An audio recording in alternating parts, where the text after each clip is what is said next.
Hello, everyone. I'm super excited for today's content. I have an amazing person, amazing student. I have Wyatt with me.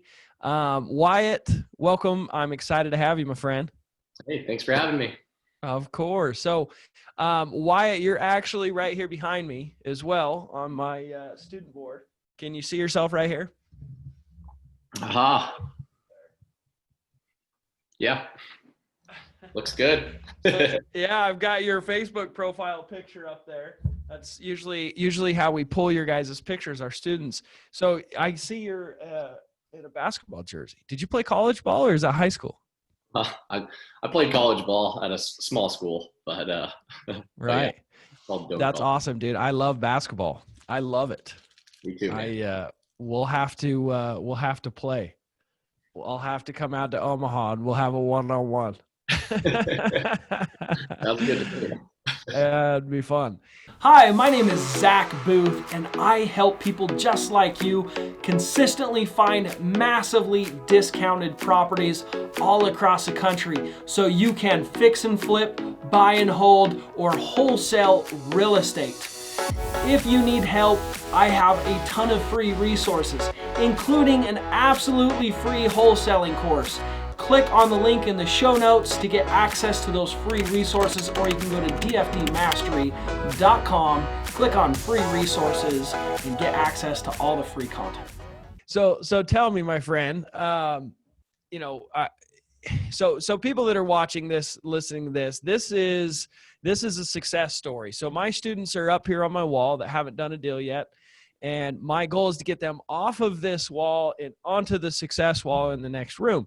So I'm actually, right after this call, I'm going to move Wyatt out of here and put him on that success wall. And when I was talking to Wyatt yesterday, he said, well, I don't consider myself successful. I'm not necessarily where I want to be. And I love that. I love that attitude, because even though he's doing deals and making money, he doesn't yet feel successful. And I wanted to touch on that, Wyatt, because that made me really start thinking, what is success? And I don't believe success is a destination. I don't think you hit a certain amount of income and you're like, all right, I'm good. I'm the boss. I did it. I think because that's not what fulfills us. What fulfills us is setting a goal and accomplishing a goal. And so I was like, what is my definition of success for my students? And it's like, okay, my definition is they make more money than what they paid me. Right. From what I teach them, and also have the tools and the strategies and the understanding to continue to duplicate that over and over and over. So you have a deal. I want to break that deal down and go over what you're doing. And I love, you're not just doing wholesaling, which is a lot of my students. And so we'll break that down. So can you introduce yourself? Did you grow up in Omaha? No, actually, I grew up in Colorado and then met the wife in college. She's from Omaha and ended up here. So, gotcha. Where in Colorado did you grow up? Fort Collins area. Gotcha. Yeah. So how do you like Omaha? It's a little colder. Humidity kind of sucks, but Omaha was a lot better than I thought it'd be. I'll give it that much. I have low well, it doesn't sound too great then. You're like, oh, it's wonderful. It's not where we're going to be long term, but right. So I know you just recently got married too. I saw that. Yeah. How long have you guys been married now? It's been a little over 3 months, so 3 months. I'm a professional now. You know everything about marriage. I love it. Well, we all have lots to learn, always. So Wyatt, that's super fun. So what got you into real estate? What were you doing before real estate? Yeah, I guess I was in college just playing basketball. And then my first ever job out of college was actually working for one of the largest wholesalers in Colorado. Good. Cool. And so I was running property acquisitions for them, and it opened my eyes to it. And you're like, wow. Then I read Rich Dad Poor Dad, and then everything started clicking. And I was like, man, I really want to do this. And I ended up moving away to Omaha and said I want to start my financial freedom journey. Love it. So you were working for this other wholesaling company doing acquisitions. Were they just wholesaling or were they holding? What was their exit strategy once they found a discounted property? Yeah, they were buying about 25 homes a month, and wow. they were they were cherry picking the best ones, probably wholesaling about 80% of the deals. And then they owned Yep. probably 100 single families or so. They've Wow. been doing it for 16 years. Yeah. Wow. They were That's amazing. That's fantastic. Yeah. So you had an awesome foot in the door, and I think that's a great gold nugget for some people is if you can get an opportunity to work for another wholesaler, that is a huge perk because you get an inside look of how they manage their teams and how they negotiate, and you get training, and it's a pretty cool thing. So, I've had people that have worked for me and gone out on their own, and that's fine. And I actually took a job as an acquisition manager, got fired after 3 months because I'm a terrible employee. But I was an acquisition manager for one of the largest wholesaling companies here in Utah as well for like 3 months is all. But I learned so much in that in that time. So that's super cool. I didn't know that part of your story. So after you had that experience, you decided to go on your own and you moved to Omaha. Was it scary to go out on your own? I assume you were making pretty good money doing acquisitions. That's a pretty good paying job. Well, actually, I wasn't really successful at it. I love it. Yeah, I love was it. fresh out of college. They didn't give me any training. They were just like, go do it. And I was working hard, but Yeah. but it doesn't matter if you don't have the capability of doing it. So it was just. So was it just you'd never done sales before? Or what was it that was hard about it? Yeah, outside sales I'd never done. I had interned. Yeah, I'd probably had like 3 years of sales experience just on the phone, but Gotcha. It was a completely different ball game and with no training. And yeah, man, it was tough. The turnover also, every rep before me had turned over in 6 months, and so I was like, I'm gonna be the one that's gonna break it, but I didn't. You only stayed there for 6 months. I was there for about 9 months, and then I only bought 5 houses for them in 9 months. It's pretty bad. Gotcha. Yeah, that's not a great number. So you're still like, even after having that experience, you didn't feel like you had kind of figured things out. So what made you believe you could go do it on your own when you were struggling to do it with them? I knew, well, to be honest with you, then I kind of pivoted. I just wanted financial freedom. And so I said, I wanted to start buying real estate instead of, I wanted to start actually establishing and building wealth. And so that was when I wanted to take a W-2 job and actually buy my first house hack, which is what I did in Omaha. Love it. So you got a W-2 job. And you're still doing that now? Yep. So I work in sales. It's salary plus commission, which is exactly what I wanted. So perfect. So you're doing this job, and then you want to do what's called house hacking, which is, can you explain that to the audience who may not know what that is? Yeah, it's basically where you just buy a piece of real estate and you live in it, and then you try to rent it out for as much as possible while you live in it. So whether that's a single family home and rent out the bedrooms, or in my case, I bought a duplex and I rented out the other side, and I rented out my side, and my side actually brought in more than the other side because we packed it in tight with just a bunch of college buddies. So, so newly married, you're renting out the extra rooms. It's a college party at your house all the time. How's your wife feel about that? Well, that was 2.5 years ago. So that was before I was married. Yeah. Oh, okay. Yeah. So that is not so bad. Yeah. So are you still in that? I assume you're not still in that house. Yeah, we actually bought a nicer, bigger duplex in a nicer part of town, and we live in one side and rent out the other side. We're not completely cash flowing anymore on it, but it's still kind of the same strategy. Yeah. Love it. Well, it's really helping, cut the cost of your living expense, which is great. So are you still own that other duplex, that first one you lived in? Yep. So Gotcha. I bought that duplex 2.5 years ago. And right after I bought that duplex, I actually convinced my father to take a HELOC out on his property. And then we bought our first investment property together. We then rehabbed it and then refinanced it. He got all of his money back. I paid him interest on top of it. And then I got our first rental. Yeah. I love it. So how did you find these rentals? Are they just off the MLS? What were you doing? Oh, that was tough.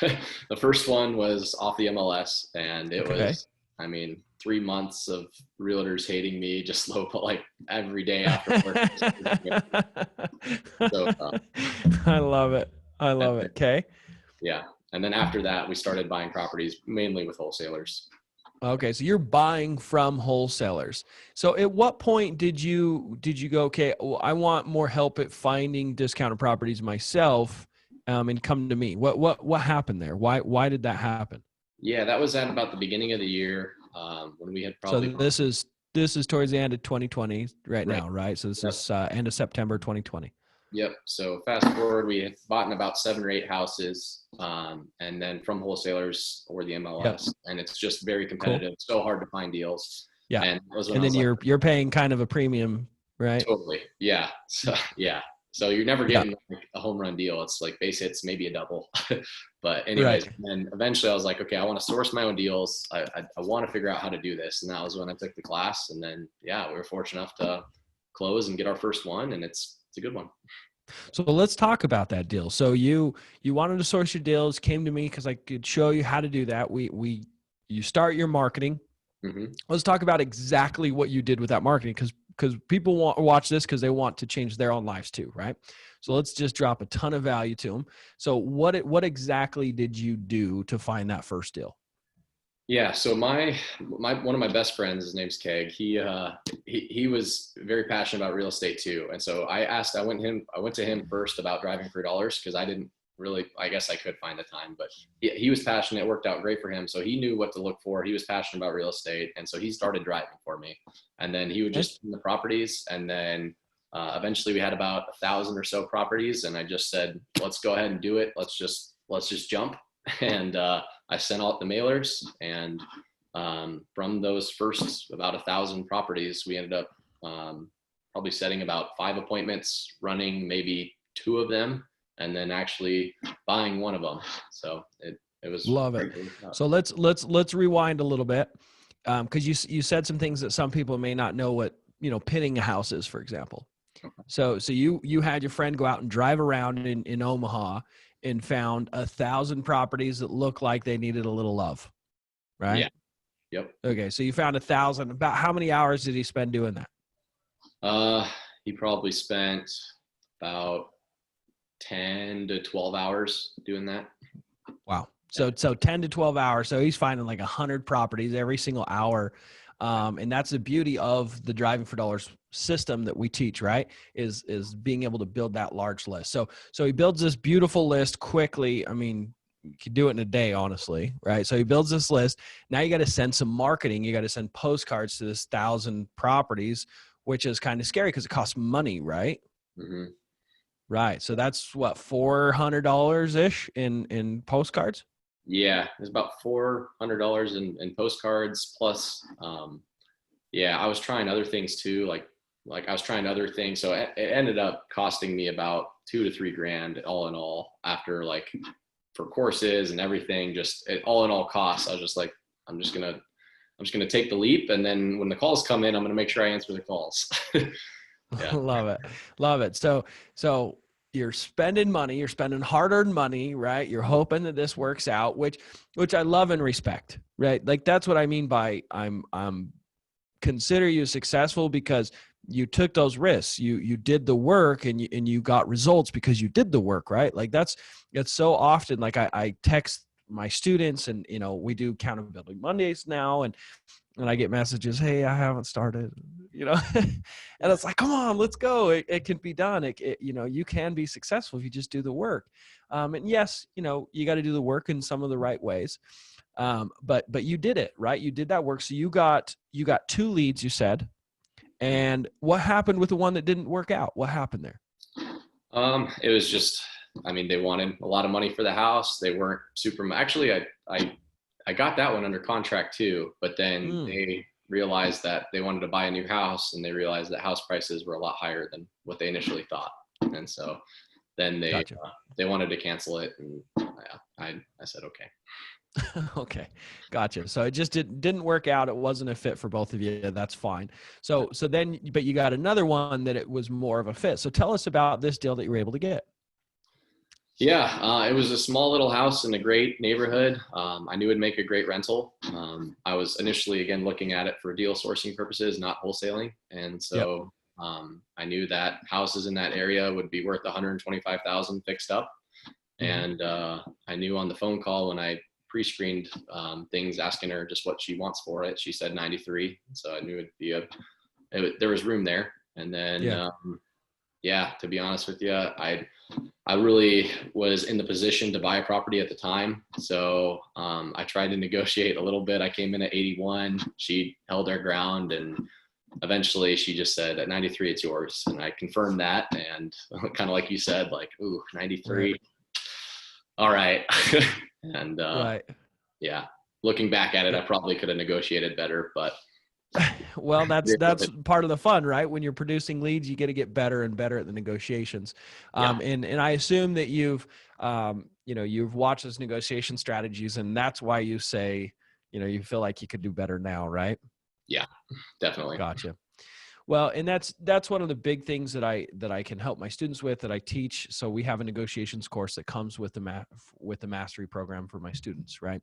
Mm-hmm. And so, you touched on like one of those strategies that I teach in that negotiations course, let's touch on that and help some people. So you said, when you feel like you've gotten to the lowest number, you don't just go, okay, let's get it under contract, right? Yeah. Right. You touched on it. So what do you do? Let's tell the audience what you do at that point. Yeah. You don't want to just jump right on it. If you got to kind of play the game where you got to let them know that they got you. And so you just kind of go, ooh, well, you wanted it at this. I wanted it at this. Let me run some numbers, make it look painful. Okay. So, and then you got to confirm it. So, okay. So you're saying at 93, beautiful, right now, today, that'd be it. And make them say yes, or make sure that that's it. And then you got to act the part, and then eventually just say, okay, you got me. Right. All right, let's do it. Right. And the reason for that is because, you're trying to let that number be their number. And sometimes when you say, so you're saying, if I said yes to that number right now, you would say yes. Sometimes they have more objections, and you find out things that they hadn't shared. Well, actually, I have a sister that needs to say yes. And it's like, oh, okay, well, that's fine, because I'm kind of on the fence myself. And that way you're not chasing them. They still feel like they still haven't got you, right? Because people, it's a psychological thing when they're selling something, or even buying something. They want to get the best deal that they can. It's just like us as investors. If we came in and just gave a number of like, hey, I'll pay 80, and they're like, whoo, yeah, I'll take 80, man. I thought it was going to be way less. And you're like, damn it. Right. I could have got such a better price. And it's the same thing with the seller. If you guys are going back and forth, and like they say a number, and you're just like giddy and like, oh, let's get it under contract, like, let's do it. And they feel like they're getting chased. They're gonna be like, oh crap, I'm selling this for too low, right? It's not about what's a good price, what's a bad price. It's all about, allowing them to feel like they won, which is silly and kind of stupid, but it is, it helps them understand that, that price is going to be good for them, and a price that's going to be good for you. So it's one of the strategies that I found that helps you find objections without having to chase them, and also gets them excited to put it on paper, right? Because you don't have anything until you have that purchase agreement. So you didn't get it under contract for a massive discount, which is fine, especially because your strategy was holding it as a rental. So how did you buy this property? Yeah. So then we bought it with a bank loan. We put 20% down, and it's a construction loan. So they'll finance it interest only for 6 months until the renovation's done, which will take a month. And then it'll just convert into a 15-year adjustable rate mortgage. Adjustable rate, as in what's your balloon on the adjustable? Like as in it just goes principal and interest, PITI, for 15 years, and then the rate just adjusts every 5 years. So it's fixed for 5 years. Yeah. Gotcha. Okay. Fixed for 5 years. Does that concern you? Not necessarily, because I think we're kind of pivoting into going into more cash heavy and doing more wholesaling, and then starting to pay off properties. Gotcha. So that's the strategy we're going to start going into, and I think we can have them all paid off within 5 years. So, So I know you read Rich Dad Poor Dad and you love that, and he talks about leveraging other people's money to make money. But I'm over the years of doing this, I've gone the opposite direction because so I have a mentor that I visit with often, and he taught me that building a business and your investment portfolio, it should be like going out and working in a garden. You go outside and you work in your garden and you enjoy it and you pick the weeds and you water and you do your thing, right? Mm-hmm. But then, a garden should be a peaceful thing. It's, if you actually look up the most popular hobby in the world, it's gardening. And so once you get done with your garden, you go inside and you wash your hands and you have dinner with your family, right? But if you let your garden get too big or get to the point where it forces you to stay in the garden, you don't get to go inside to have dinner with your family, or your garden will die, right? And debt is kind of like that thing that's not going to allow you to go in and wash your hands and be with your family. So I was listening to an interview with Kevin O'Leary yesterday, actually, and he was talking about this. He was talking about some of his friends have lost everything because they became over leveraged. And, he says, poo poo, Kevin O'Leary, the poo poo hits the fan and you can't necessarily recover, right? And you lose everything because of that debt. But also, it's not a quality of life. And so he talks about one of his good friends that has done very, very well, and he calls them protein properties and pasta properties. And I don't know if you've heard this, but he said that his friend, when he would get leveraged and buy a big multifamily property, he would only eat pasta until it was paid off, right? And then once it was completely paid off and just paying cash flow, he could then have protein again, right? As a reward, which is kind of silly, but it's, the idea is once that property is no longer has debt or risk to it, because if the crap hits the fan and you go to 20, to 50% vacancy rate or something happens, or even 100% vacancy rate, you're not going to go belly up because you don't have to pay a bank or you don't have to pay a lender, right? And so I would be careful, especially with a variable interest rate that every 5 years adjusts, because what probably will happen is interest rates may raise and it may go up, right? And then your cash flow starts to be eaten up more and more and more, which is a risk. So I just want to keep that in mind, telling you that and telling other people that debt can be a burden. Debt can take away from the quality of your life. Yes, I have leveraged lots of debt, and yes, I did exactly what you did. I house hacked. I bought a duplex and lived in half and had debt, and I no longer have any debt.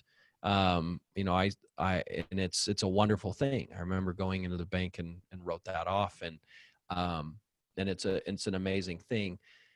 Will I get debt again? Probably. But I just want you to be conscientious of what you're doing. I believe one of the rules of thumb is you have to be able to cover all your debts for 2 years. Like if you can't cover your debts for 2 years, you're probably in a bad position. Yeah. So I think you make a great point. I think that was the interview with Graham Steffens, right? Oh, you did watch that. Yeah. Yeah. That's cool. Also, I think to your point, like I just listened to Life in Air. I don't know if you've heard or read that book, but it's the exact same. What's it called? You broke up. Life in Air. Life and Air. I have not. Life and Air. It's a faith-based and real estate-based book. That's the exact same perspective, and it's told through a story. So it's kind of cool and easy. Life and Air. Yeah. Well, that's awesome. An awesome perspective, an awesome book. Guys, grab the book, Life and Air. I'm going to do the same. Fantastic. So you have this property after you pay your all of your expenses and you're making your monthly payments. How much you believe you're going to be cash flowing, meaning cash in your pocket every month? Yeah. So after PITI, it'll be about $600 a month. And then probably net cash flow will be more like 400 to 350 or so after capital expenditures and whatnot. Gotcha. So it's nothing massive, but it's another one in the belt. Well, 100%, because, when you pick this property up, someone else is going to be paying down the mortgage. Yep. Right? You're going to have that extra cash flow, which you probably won't have to pay any taxes on, because counting depreciation, you're probably going to be showing on paper you're losing money, right? They call it a phantom loss, even though that property is appreciating in value over time, not depreciating. And so, there's a ton of benefits to holding, right? And that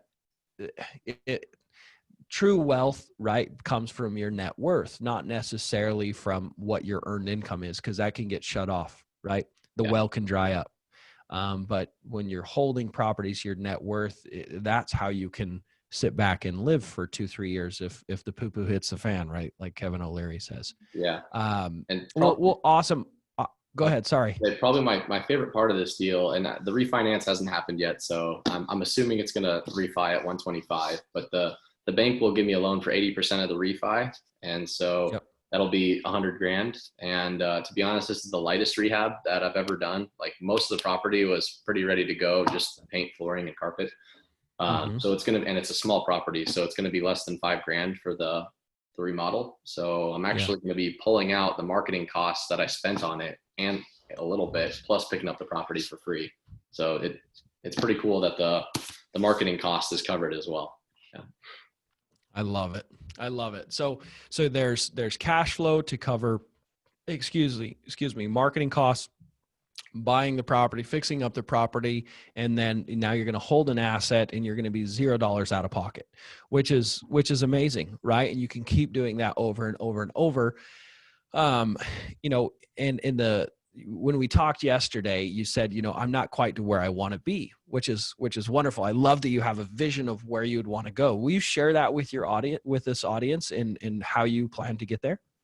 Yeah. So Zack was kind of talking about putting me on the success wall, and I was like, I'm not successfully, I don't feel like I have a successful system. I feel like I've just been sporadically shotgunning it, and I finally got one. But what I want to be, where I want to be, is I want to set up a successful system like Zack has done, where it's consistent and it's actual deal flow coming in, and I want to start wholesaling more. Like, I want to actually wholesale instead of just buy everything. I know that there's a tremendous opportunity for just putting deals under contract, and I know there's other investors that'll pay a lot more than I do.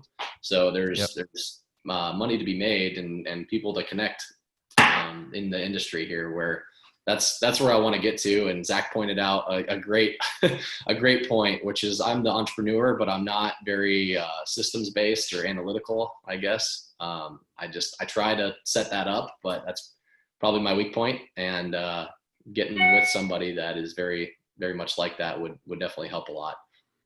For sure. Yeah. Some advice. Have you watched Undercover Billionaire? Yeah. So there's a billionaire. I can't remember his name. I should remember his name. I can't remember. Anyways, he flies to this new place on his private jet, lands, puts on his flannel, gets in a beat up pickup truck. He gets a smartphone, a pickup truck, and $100. That's it. And he has 90 days to turn that money into a business that's evaluated at $1 million. And, there's lots of drama. I mean, it's a reality type drama TV show, which is annoying. But what is inspiring to me and beautiful is how he builds a team.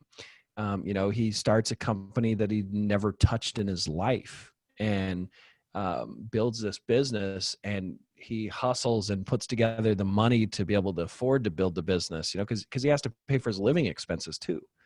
So, I mean, he's like living in his truck, dude, and eating ramen noodles at the gas station. Like, it is freaking awesome. And so, keep in mind that you don't have to wear all the hats. You don't have to know all of everything about starting a business or doing, building this wholesaling business. You can then cherry pick deals for your own portfolio, right? I'm terrible with I shouldn't say I'm terrible with systems. I do a good job at seeing where I want to go and building a vision and having a goal and attracting other people to that. And that's truly one of the secrets to building a successful business, is being able to attract the right people and have the right people in the right seats. And so my advice to you yesterday was to focus on putting out there on social media what you're doing in a non-narcissistic way, right? To attract people into your life that would love to join you in your mission to financial freedom, and then bring people in that have the skill sets that you may be lacking in, right? And so, hopefully this is advice that other people can take as well, is even if you don't want to build like a real estate business, if you want to build any kind of business, like truly a business should serve you. And the only way it can serve you is if you're not wearing all the hats, right? If you're having to like do all the marketing and go on all the appointments, and, you're never going to have a business. I've done over $1 million now, where I haven't even gone on an appointment. You know what I mean? I haven't done any of the marketing. I've looked at my numbers with my team and done my team meetings. Like I don't have to be there, right? I get to do what I love, which is coaching, which is spending time with my students. And some people, it's like, I would never want to be a coach. I would never want to have students, right? And that's not fun to them. But that's the beauty of this world, that all of us are different. All of us have different dreams and different ambitions and different things that we would like to do. And we all have different visions of what our lives should be. And we all deserve to accomplish those things, right? And it's very interesting how there's principles of success, that it doesn't matter what business it is, right? There's certain principles that are going to get you there. And one of those is building that team, right? So I'm excited to see your progress and get people in place to help you get that marketing so you can go on appointments. And do you have desires to quit your job and walk away from that? Yeah, I definitely do. Ultimately, we want to go back to Colorado completely financially free within the next 2 to 3 years. So that's I love it. That's where we want to be. And I think just to expand on what you said, because I've heard this before, like build your team, like hire out your weaknesses, but it's tough. Like I just like having people like Zack, like that actually will, like you can listen and you just know, like that's your weakness. Like the awareness of it is the piece that I lacked. Like, cause I know I'm not the greatest, but like, I don't know, you always think you're good at something, but having someone like you say like, okay, like here's what you're doing, here's where you're lacking, this is what you need is really helpful and beneficial to just have that awareness of your weaknesses.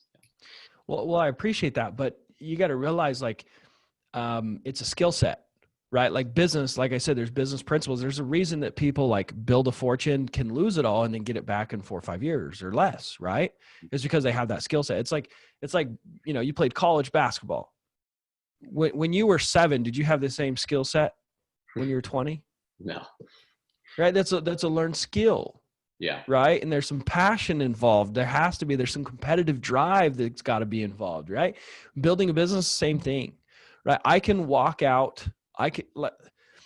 I'm confident enough that I could make $100,000 in the next 30 days, right? Like I'm confident that I could do that. Would I give up a lot of the quality of my life? Sure. Right. I would have to work more and I would want to, right? Like I'm confident that I can go let me give you an example. I'm doing something in January. I'm flying to Florida and I have 40 days to make 40 grand and I'm going to start with $1,000 and I'm going to film crew follow me. And I still have to run 2 businesses. I have to run my coaching business and I have to still be a part of my wholesaling business and from scratch, build another wholesaling business and make that amount of money in 40 days. Right. And I'm confident that I can do that. And that doesn't come because I'm arrogant or cocky, but because I have had so much experience, right? I started my first business when I was 17. I've had hundreds of employees probably at this point between all of the different businesses that I've had. And that comes from experience, right? And so you need to realize that like you are doing amazing, right? You are on that path of financial success and financial freedom. And if you stick with it and continue to read books and listen, like, it's super cool that you listen to the same interview that I listened to, and like you're opening your mind and trying to understand, and you're hiring mentors like me, and you're progressing. I promise you, if you stick with that for 5 years, for a decade, you're going to look back and pinch yourself. Like I get notifications on my phone, like Facebook memories from 5 years ago. And I'm like, what? That wasn't 5 years ago. It's pretty amazing. And I don't say that to say, look at me. Right. But I say that to say like, I was a window cleaner and I'm able to be where I am now. right? And if I can do that, anyone else can. There's a reason I'm doing this YouTube video. It's not for me to build myself up. It's for me to help and inspire other people, because I feel so grateful and so blessed for where I'm at in my life. I want other people to have it. And I truly believe, Wyatt, you can do it. I mean, you are doing it. And you know, yesterday you're like, I just don't know if I feel successful. And I asked you, I said, how many people around you that you went to college with, that you played, you know, that you went to high school with, how many people do you know that are doing what you've done? Yeah, not many. Not many, right? And that's a good indicator that you're doing well, but you can continue to progress. And that's the beauty of this life, right? There's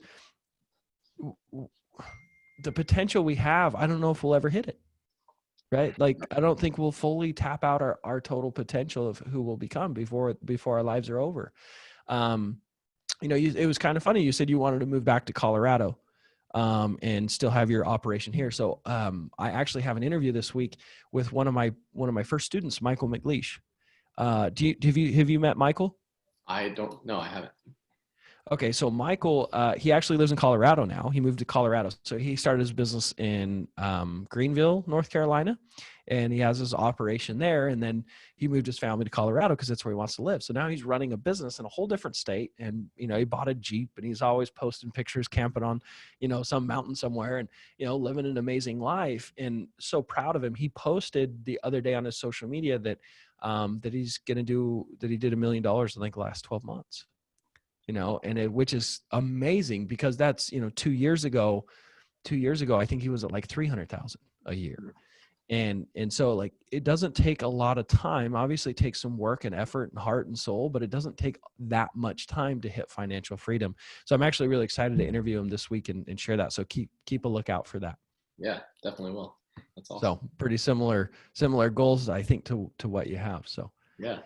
Cool, well, wonderful. What advice would you give someone that's like on the fence of wanting to go for real estate, or they're just kind of scared to get started? What advice would you give them?